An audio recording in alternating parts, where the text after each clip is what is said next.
So we found that we're always problem solving with our aquaponics system. I'm going to go through and I'm going to show you one of the issues that we were having on a system that I had a bunch of students build. This system was built for a competition that Lake Superior State University holds. It's called the Aquaculture Challenge. I had a bunch of students that decided that they were going to build a system, and we had a bunch of old tanks and a bunch of other equipment lying around that had come from a system. I think it might have been a Nelson and Page system. So we had the fish tanks, we had a bunch of filter tanks, but that was really all we had, and so the students decided to build a really large system off of that. So I'll first start by just showing the system that the students designed and built using those materials.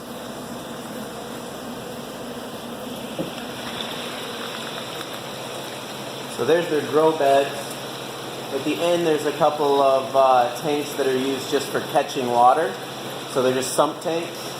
The water runs back through that line, comes all the way back to a couple of tanks that we've just got media in for the growth of bacteria.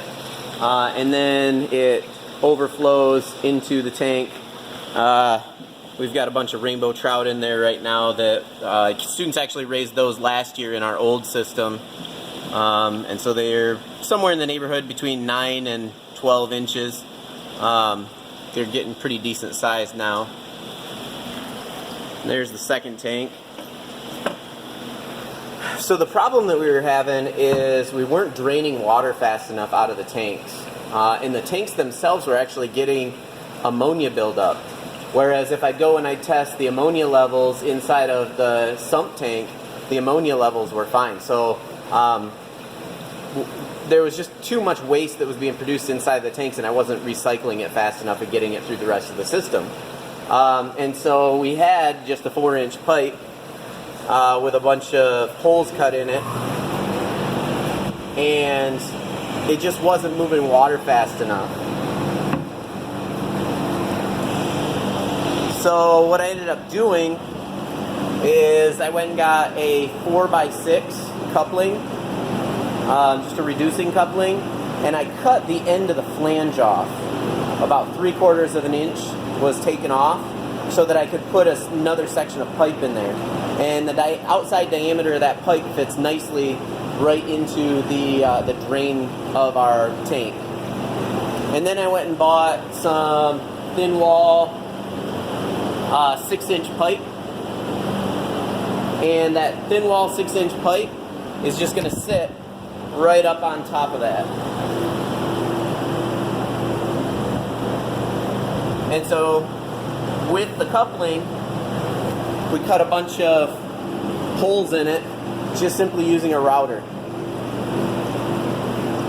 And so now I should get a greater amount of flow through that. So the water's still going to be coming from the bottom of the tank up, and so it's going to be pulling all the waste off the bottom of the tank, and then it's going to run up that standpipe on the inside of the tank. But hopefully we can get a greater volume of water running through the drain system and out to our filtration system to minimize that ammonia issue that we were having. So trying to fix a little bit of a problem based on the design issues that occurred with the initial design that the kids had done. Just trying to get a greater volume of water moving through that overall system.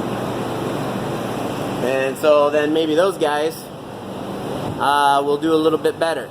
They're pretty happy right now.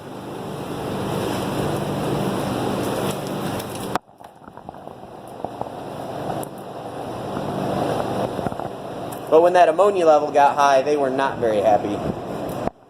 So hopefully this helps you as you are designing your system. Hopefully it's an idea that can assist you in fixing the problems that we've had prior to you having your own problems.